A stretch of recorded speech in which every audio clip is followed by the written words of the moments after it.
Hello, everybody. Okay, so first of all, the regarding the homework. Okay, so I will not take any question or homework right now. Okay, so what I will do, I will first post the solution. Okay, so next lecture video, I will post the solution, and you go through that, and then if you have any issues, then you can send me an email. Okay. So most of your doubts will be cleared automatically there. Yeah.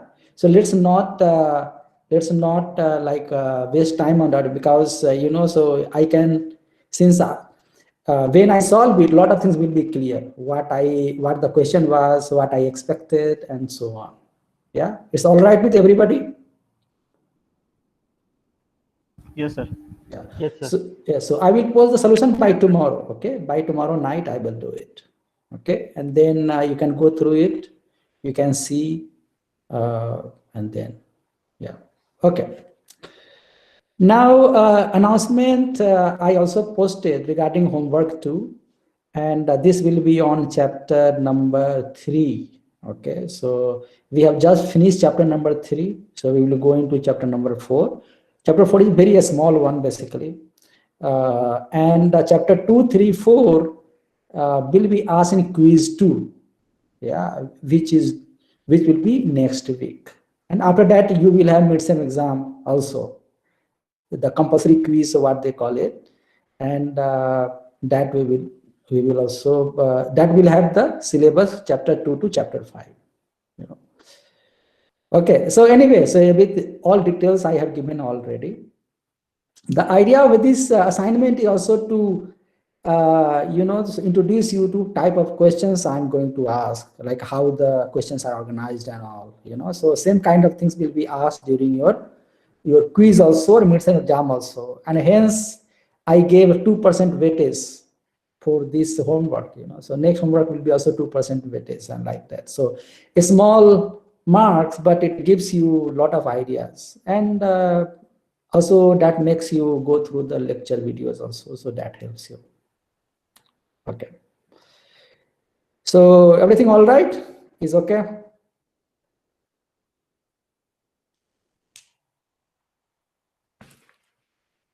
Okay. Yes, sir. Yeah. So today we will start some tutorial for quiz for chapter number 3. So this also we have to do, because I'm going to you will have the homework too, right? So that I will post on Thursday. So good idea to have some tutorial session on chapter 3. So that's what we will do today. Okay. Okay. So any question like for the chapter 3, those who have gone through the lectures, any questions? Sir, I have a problem to understand the strong form and weak form. Okay.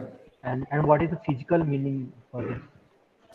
What is the physical meaning? Yeah, physical meaning I explained, so if you see the last video, in fact, I'm talking about the physical meaning is the weak form is kind of work done, it's like virtual work, so virtual work equal to 0, you say, right? So that's the weak form.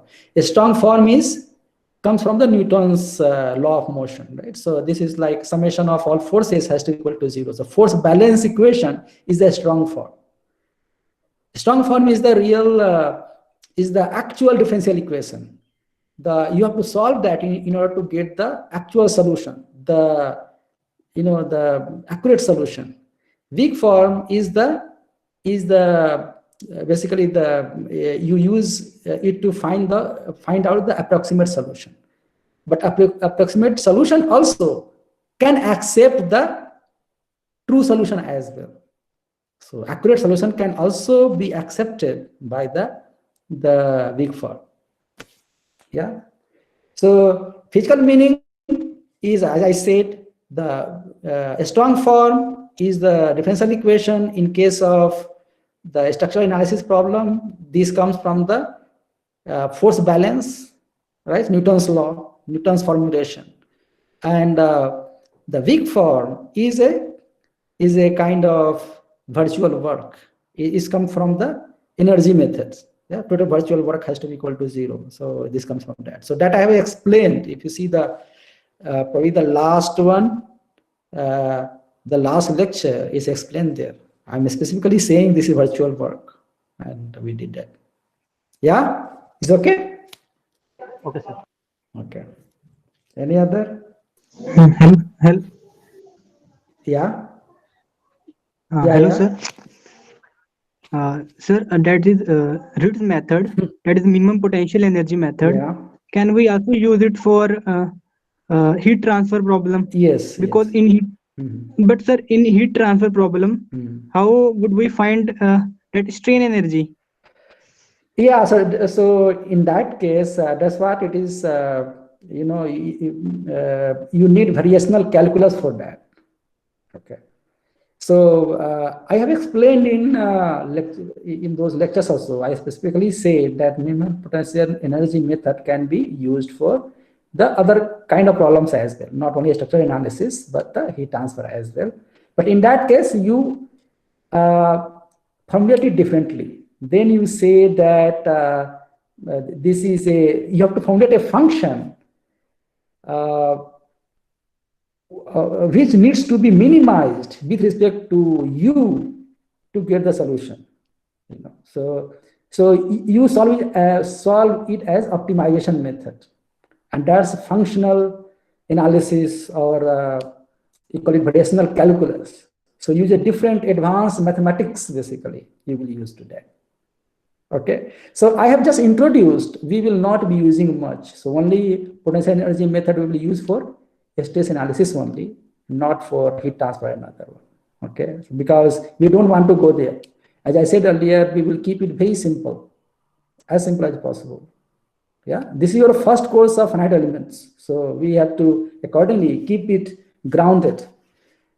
So I will keep it grounded to the basic heat transfer course you have done, or the solid mechanics you have done, and so on only. So we will use the weak formulation method, but not the minimum potential energy formulation method for heat transfer and all. For stress analysis, we will, just for example, just to tell you that this is one of the way also exists. So we will do it. Yeah, clear? Yes, sir. Thank you, sir. Okay. Any other question? Hello, sir. Good afternoon. Yeah, good afternoon. Sir, just by looking at the strong form of any equation, can we suggest that which of these conditions are necessary or essential boundary conditions, or which of these are uh, natural boundary conditions, just by looking at the strong form? No. See, just a minute, man. I'm going to switch on the lights. Okay, so I think just a minute. Hold on.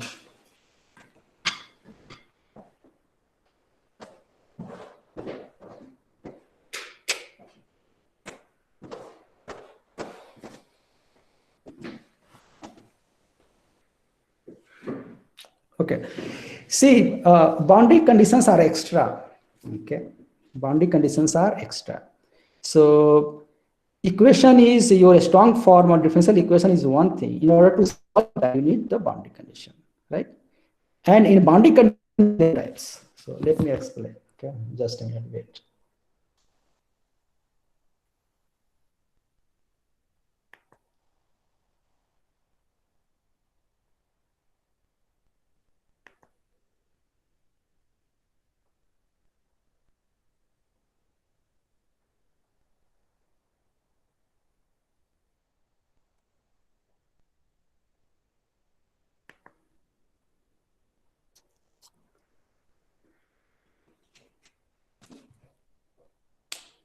Okay, so any equation, like one is the strong form of actual differential equation, right? As I said, in case of a stress analysis, let us say we are the same example that we have taken earlier.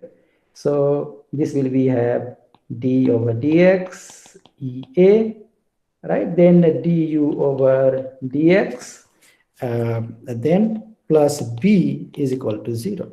So this is as you know, that since this is a second order differential equation, right? second order differential equation. Hence, you will need two boundary condition. So this is a boundary value problem because what you see is X term here, right? So X is the domain, right? So in contrast to T, initial value problems will have T here, right? Okay, so you have you will need exactly two boundary condition to solve the problem. Why?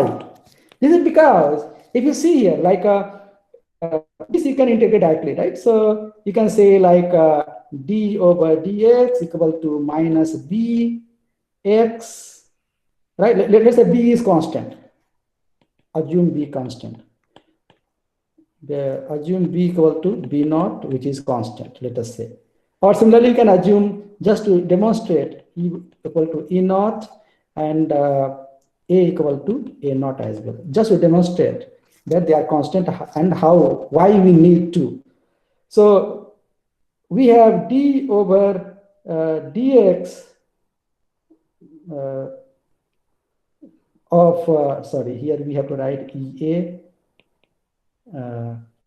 dx, sorry, du over dx equal to like this, or no, so not this, okay, minus b, right?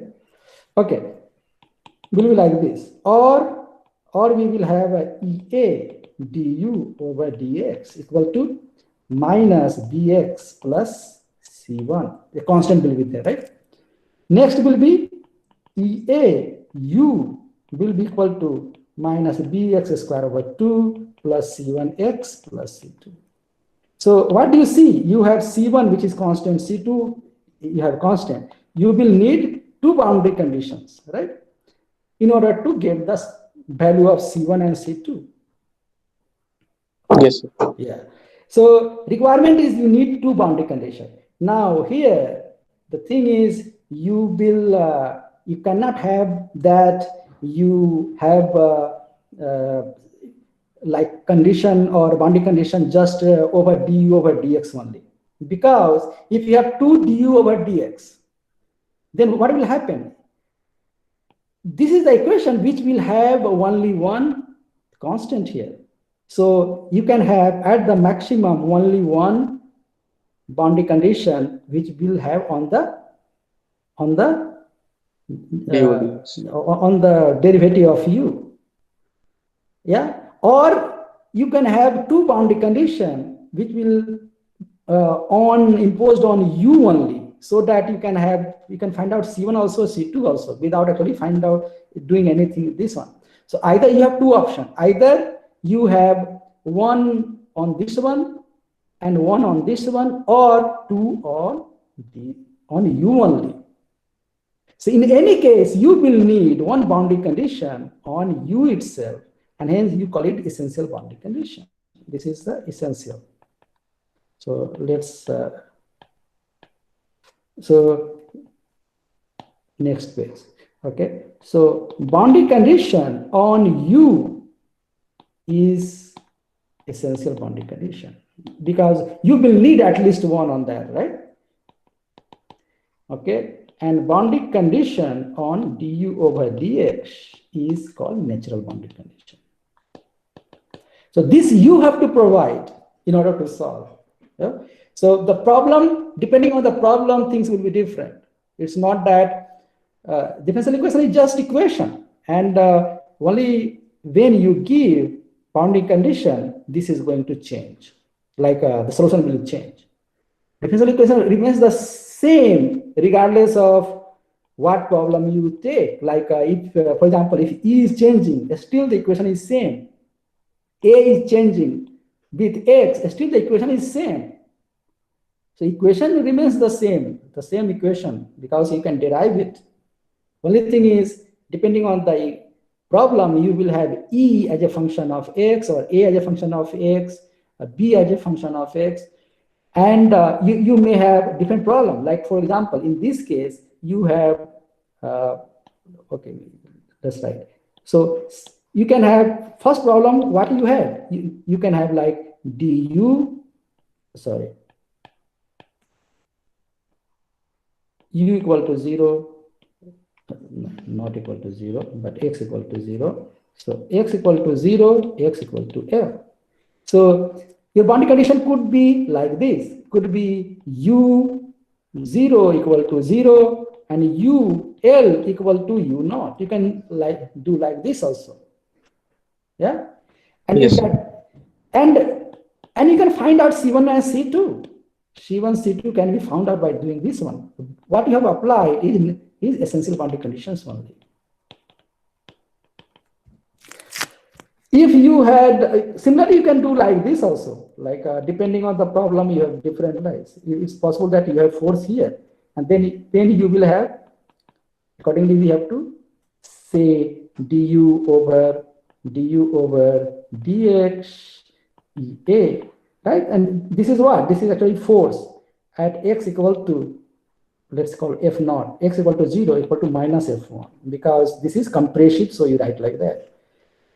Yeah, minus F naught, like this. Will be, this is the natural boundary condition you give. Natural boundary condition. And here you have U at L equal to 0. See, depending on boundary condition, your solution will change.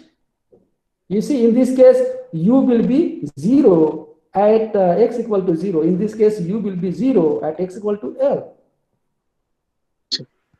Yeah.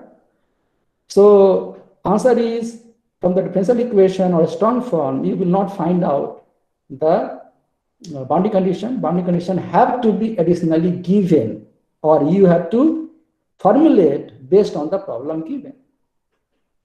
Right? Oh, okay. So you have to write. Good afternoon, sir. Good afternoon. Sir, could you please explain what is boundary value problem? So boundary value problem, like the problems we are solving here, is all boundary value problem only.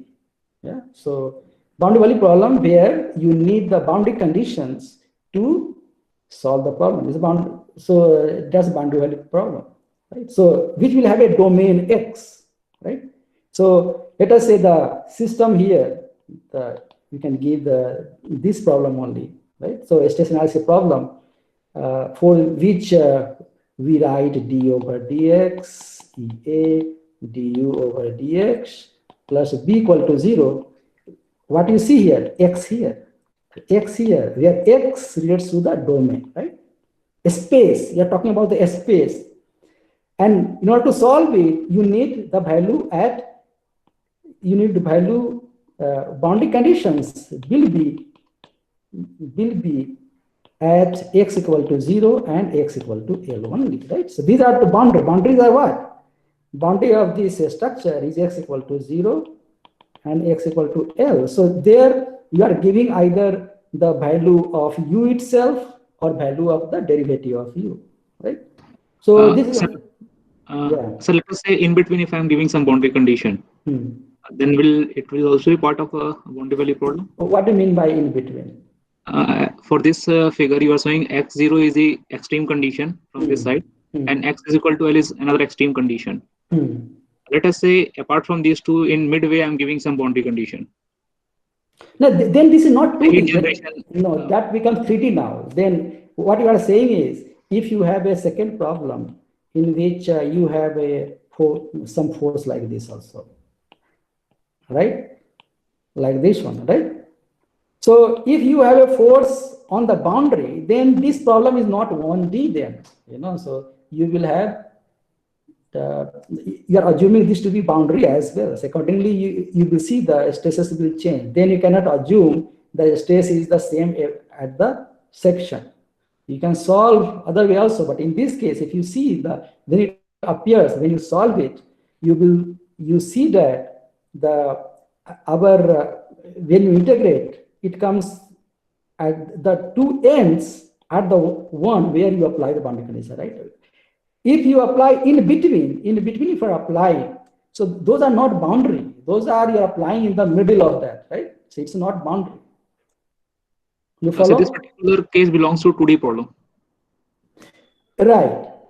In that, let us say a plate here, right? So you are fixing like this one. Then you have a traction as well like this, and then like this one. Then it will have different type of solution, and that we will see later on. We will see those solve also. 2D problem you solve it. Okay, thank you, sir. But in that case, your boundary is this one. If you are applying a force here, F like this one, if not, this is not a boundary here. Your force is here, but this will not imply anything. If you apply a force here, does not mean, okay, remember this. If you apply a force here, let us say x equal to L over 2, and you have F naught applied here like that. It does not mean that EA du over dx at x equal to L over 2 equal to F naught. No, it's wrong. Yeah, you cannot say like that. If you apply F naught like this one, it is the means the it is if you see from the mechanics point of view, if you apply a force here, that really tells you that normal force will jump basically. If it is 0 here, here it will be F naught. If it is 5 here, it will be F naught plus 5 here. But it will not tell that exactly at this section, the value will be this one. But at the end, if you put this, then you can say that. Got it? Okay, so now it is clear. Yeah. It means whatever the stress that I will have, force I will have, I have to add with this. Right. That will give me absolute value of force at this location. Right. So Thank you, this is just gives you jump basically, not more than that. Hence you cannot write like that. You have to impose the value here only. Okay, right. So this is the boundary value problem.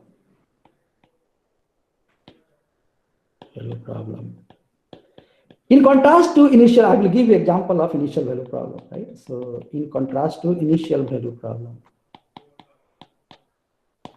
And initial value problem is this. You have a mass, a spring system, right?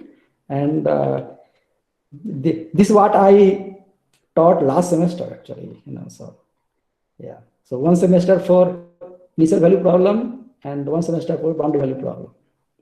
So this is KCM here, and then you have equation here mx double dot plus cx dot plus, in fact, don't confuse with x here, okay? So I will say u is the mu double dot plus cu dot plus ku equal to f, where u is the displacement. Yeah, dot means you are writing in terms of m d square u dt square plus c du over dt plus ku equal to ft. See, here u is a function of t, not a function of x. Yeah, and in order to solve this one, you will need two things. Still, you will need two things, but initial values, you will need this. What is the value of u0? ut equal to 0 equal to what, and du over dt at t equal to 0 equal to what. So that's why initial values you need to know in order to know the solution. Hence you call it initial value problem. Yeah, so we are not talking in this course. This course will not talk about this. Yeah, we are talking about the boundary value problem only. Got it? Okay, sir. Okay. Any other question, guys? Hello, sir. Yeah. Sir, while solving the weak form, we are putting that the value of the weightage is equals to 0 wherever the essential boundary conditions are known. Right. Why are we doing that, sir? So I answered that question earlier. Sir, that it is because that when we are finding the initial approximate solution, when you are assuming approximate solution, then it is satisfying the essential boundary condition. Is that why we are putting weightage equals to 0 at that point, sir? Okay, first, see, weightage equal to 0, that really means you are giving weightage, you are not giving any weightage to the difference, the derivative of that, right?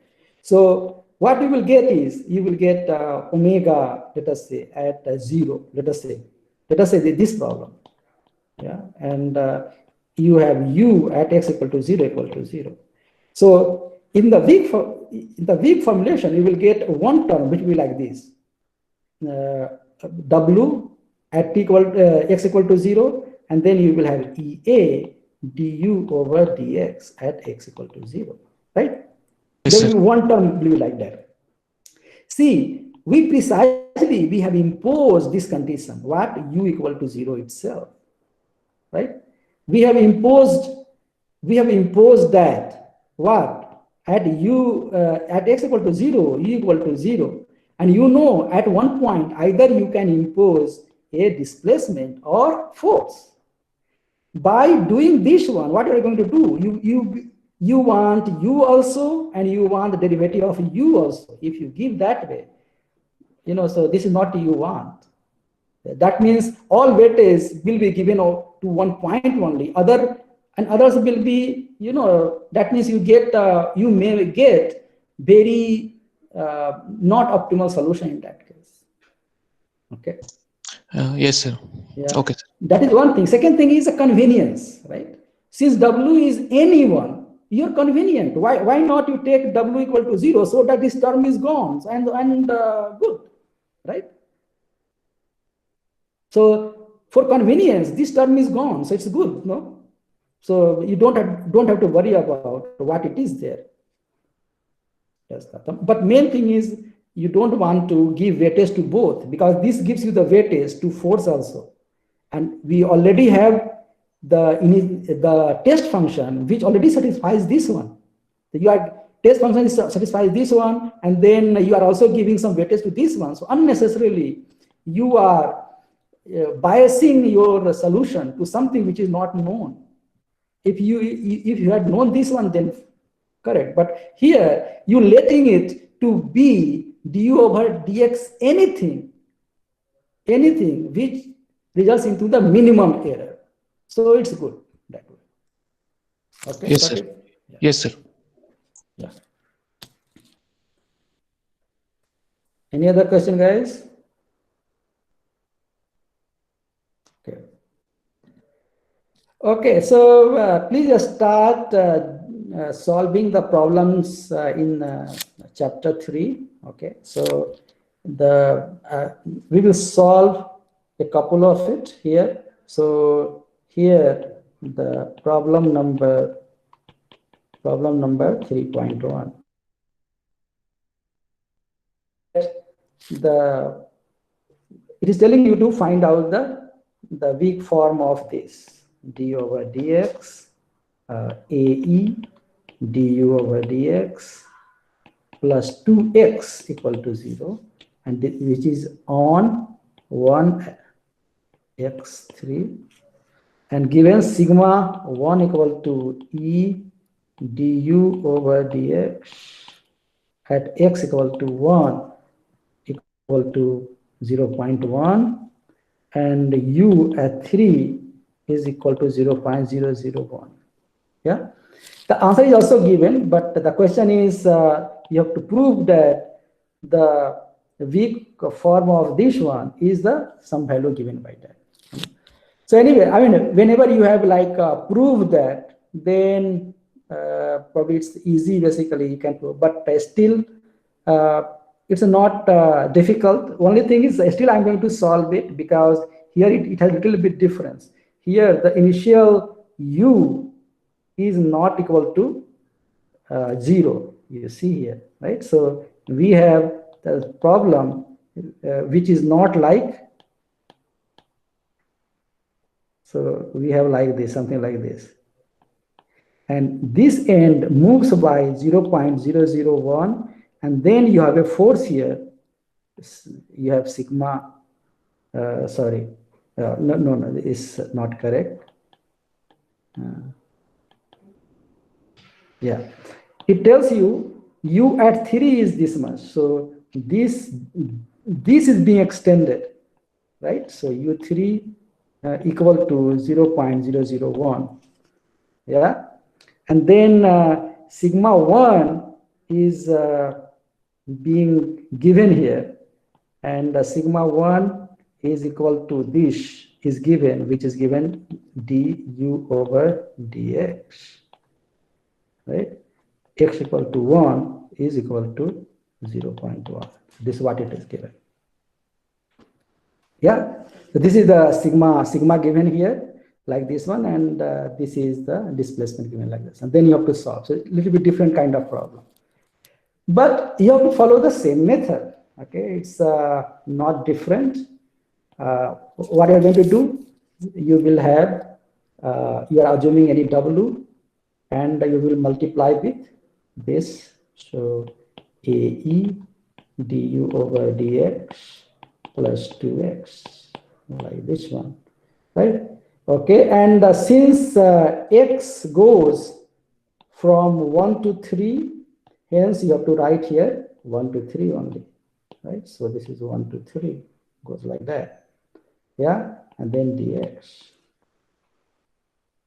Okay, and this you will make equal to 0, and the rest you will do the same way as you have done earlier. So 0 to 3 w, then you have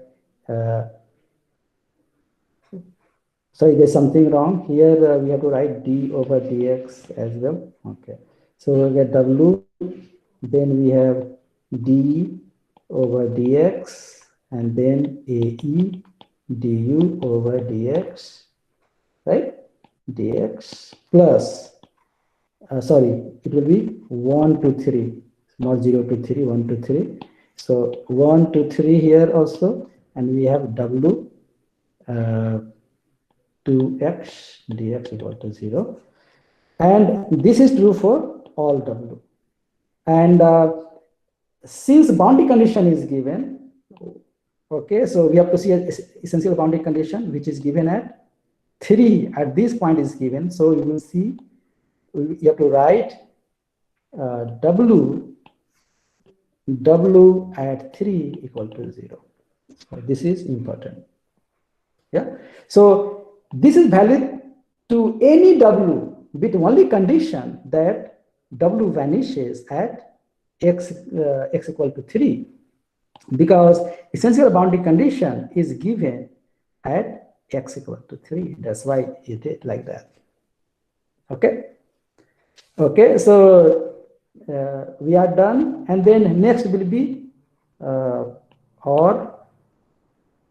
So you will have w, the integration by parts. So w a e du over dx, and you have 3 1, right, and minus 1 to 3, and you will have dw over dx ae, and du over dx plus 1 to 3 w 2x dx. This is w. Okay, equal to 0. Okay, yeah, so or here if you put 3 value here, then what happens? We know that w3 equal to 0, right? So first term vanishes, second term we will have the value, the natural boundary condition, and you know that e du over dx x equal to 1 is equal to 0.1, which is given. So we'll put that value, right? So we will get 0 minus, right? And then we will have w, w1, and then what is given? Given is sigma 1, which is equal to 0.1, which is equal to e times du over dx at x equal to 1. So a term is not there here, right? So only e term. So a will be there. So we write equal to a, and then we have e du over dx at x equal to 1, which is equal to 0.1. So we just write 0.1 a, then 0.1. Okay, got it. And then we got that.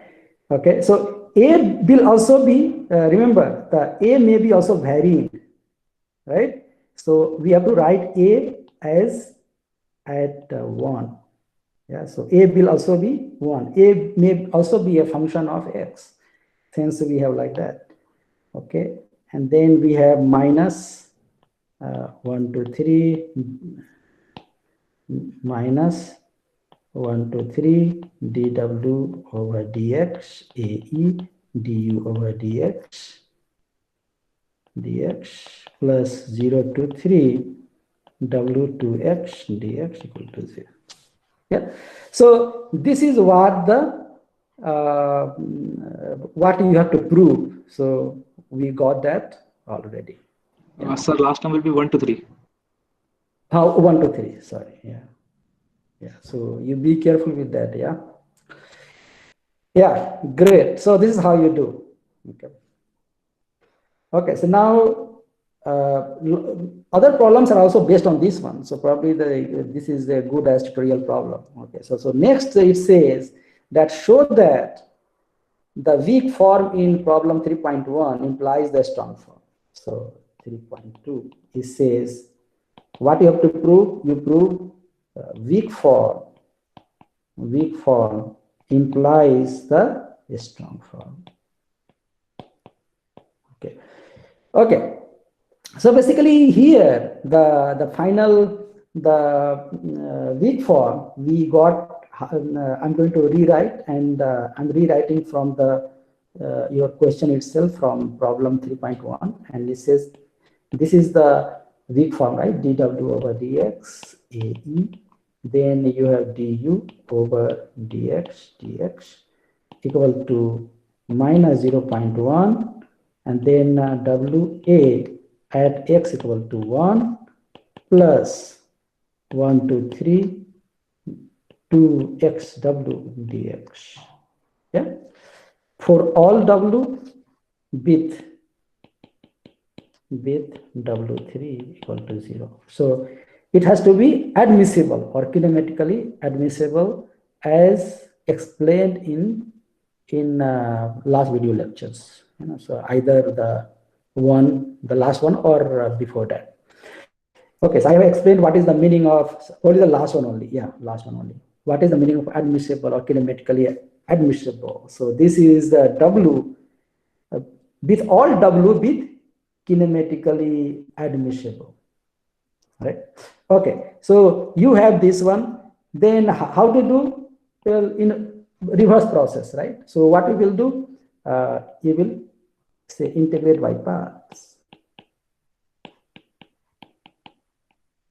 Okay, so in that case, what will happen? We can write like this one, the same thing. 1, 2, 3, and then ae du over dx and dw, right? So if you see here, dw, I will bring it here. Yeah, so dw over dx, right? dw over dx times dx, right? So basically, this is kind of this is dw only, right? dw over dx multiplied by dx. So this is dw only. So this term and dw term here, right? So just to see, right? Okay. Now we can say just to say now this equal to what it will be? It will be w ae du over dx, right? From 3 to 1, and minus by integration by parts, right? So from 1 to 3, and this is the w here, right? So next will be, this will be here, and then you have a d over dx term here, right? So then you will have w, then you will have d over dx, and then du over dx ae, right? dx. Yeah, so this is just a reverse. So you will get this differential equation here, like this one. Now you know that w3 equal to 0 here, right? You have a w3 equal to 0. So basically this term will be equal to, okay, equal to the first term will be W3 term, W3, hence it just vanishes. The second term will have exactly this term, right? Second term will have this. So we'll get equal to minus, minus 0.1 WA x equal to 1. We get directly like that only because of the same thing you have, right? And we are talking about the same problem. So hence you will get the same thing. You will have 3 here first. So W3 equal to 0 is given. Then you have W1 here. So W1 and A also x equal to 1. So WA at x equal to 1. And then you have 0.1 here because E times d over dx is 0.1. Hence you have this. Minus because you put 3 value first and then 1. This minus this, hence your minus term here. Okay, done. And then you have minus this term. 1, 2, 3 W d over dx AE du over dx and dx. Okay. Next, what we have to do is we have to combine them together. So we just write this thing here, and we will see that this will automatically cancel out. So because this whole thing is equal to this, so this side also you have minus 0.1 times WA at x equal to 1. This side also you have the same thing. So this and this will cancel out. Yeah. So what you have is this term at here, and then you have this term at here. So the minus this equal to this, that's what it will have. Or we can write, so say or, so 1, 2, 3, and rather we have minus 1, so minus, and you have dw, sorry, not dw, you will have w term. So w d over dx AE du over dx equal to 0, 1, 2, 3, and you have 2 x w dx. Exactly the same thing we wrote, right? So 1, 2, 3, 2x w dx, and here left side we wrote like this one, and minus with minus. Yeah. So or we can bring this to one side now, and we can now write like equal to or and you have w term common in both of them, so you can have w as a common. So we can write 1, 2, 3, then w, and then d over dx AE du over dx, okay, plus 2x dx equal to 0. Yeah. So basically you have reached the point where you start, right? So what you do, this is a strong form. You multiply by w and then you integrate. So that's what we have got, and this is just we follow the inverse of that, so we will get that. But only thing is now you have to prove that this equal to 0. That's the thing. From here, how will you prove it? Yeah. Then we can give this argument. This is true for, you know, that for all w with w 3 equal to 0. Yeah. So this should be valid for any w. Okay. So regardless of what kind of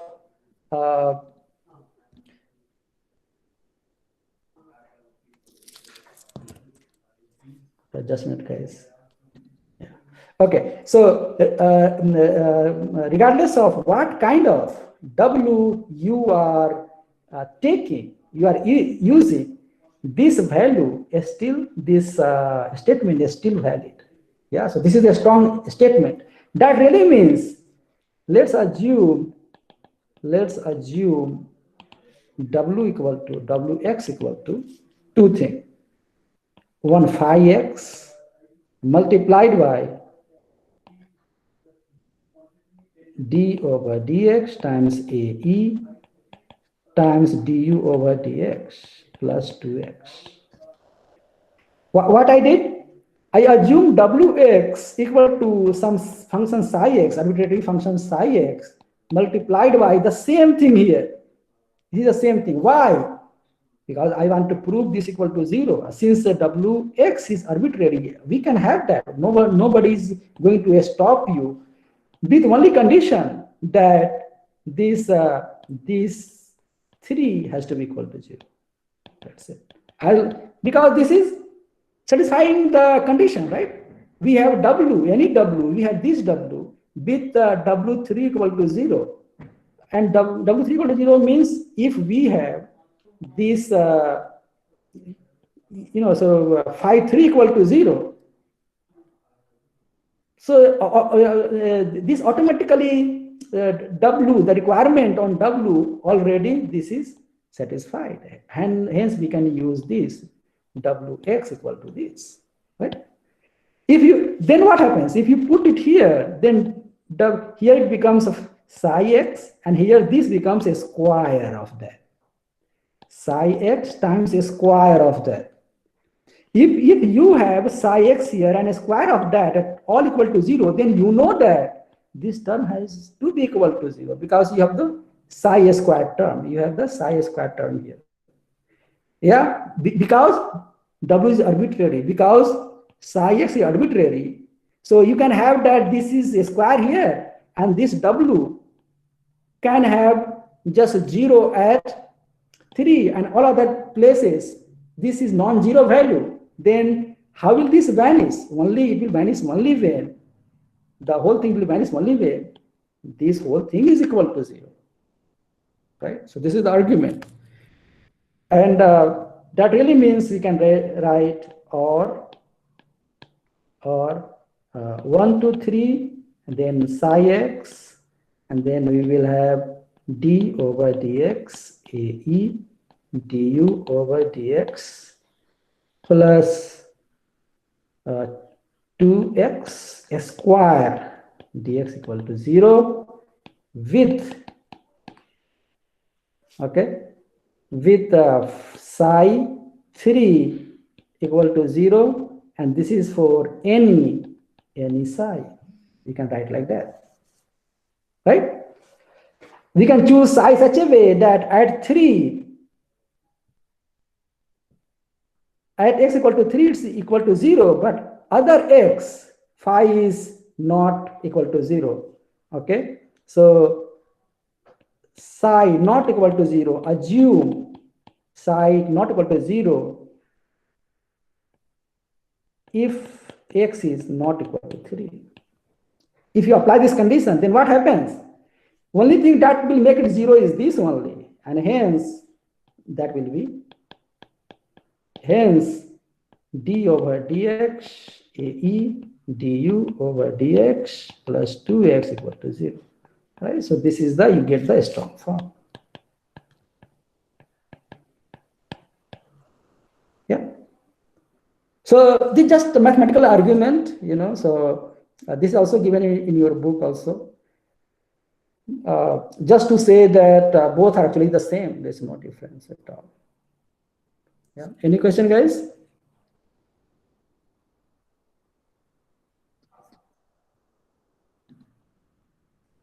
Okay. Fine. So now part 3 is it is telling you the solve this problem. Yeah. And solve this problem how?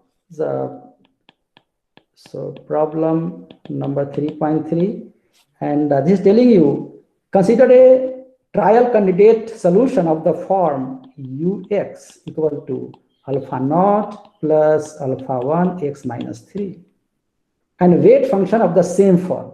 So wx equal to beta naught plus beta 1 x minus 3 of the same form. Obtain the solution to the weak form in the problem 3.1. Check the equilibrium equation in the strong form in problem 3.1. Is it satisfied?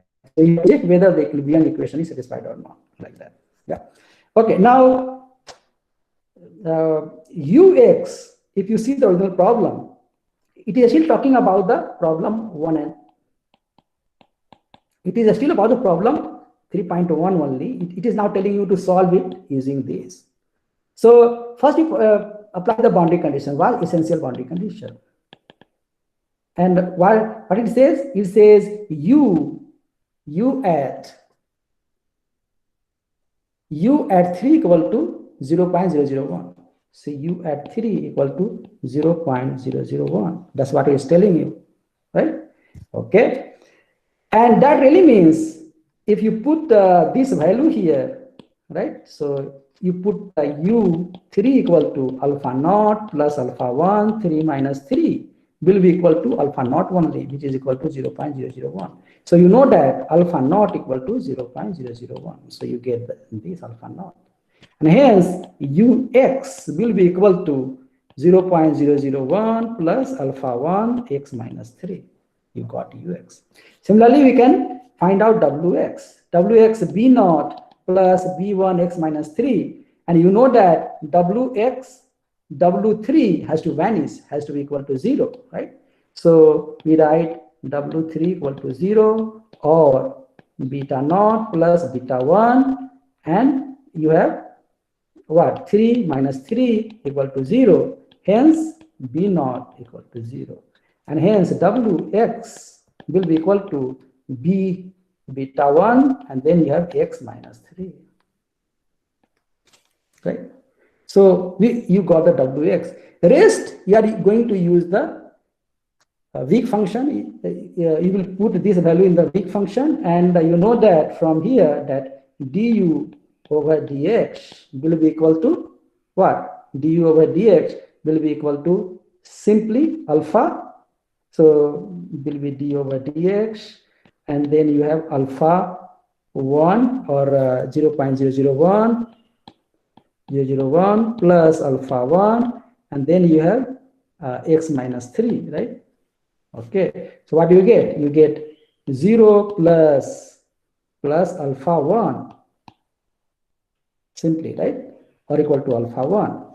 Similarly, dw over dx will you get equal to simply beta 1 only.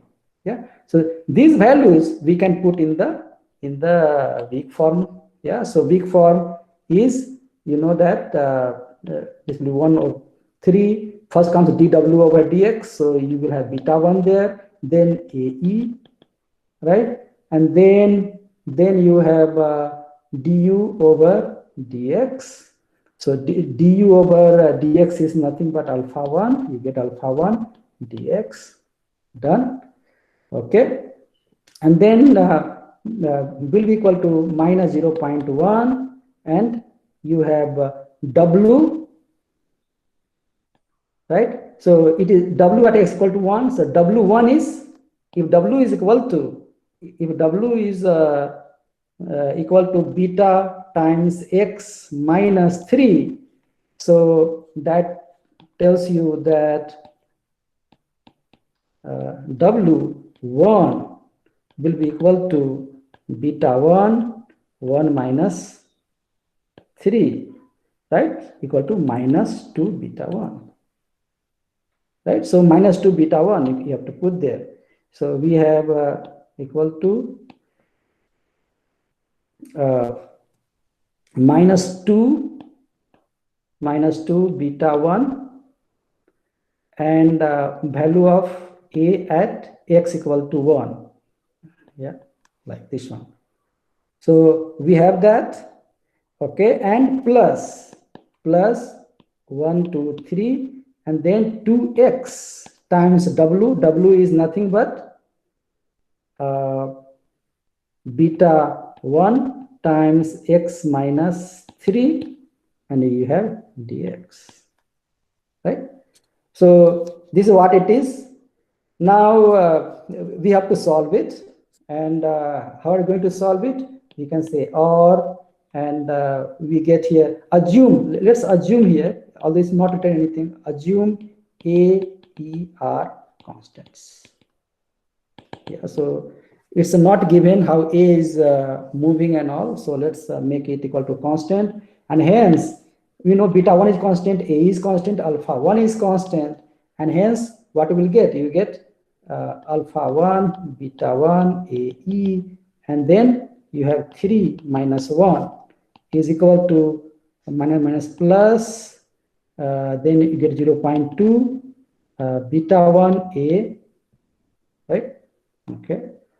0.2 beta 1 A, then plus you have this this equation. Yeah. So this will have two. First will be beta 1 will be outside, and then you have this. So you can write this is beta 1, and then 2 beta 1 will be outside, and then you have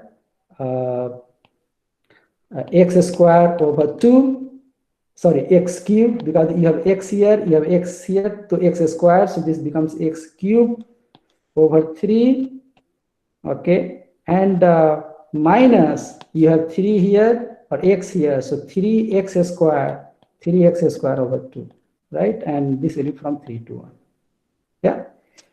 So now you know that beta will appear everywhere. Beta 1 is here, beta 1 is here, beta 1 here, and from here you can find out alpha 1.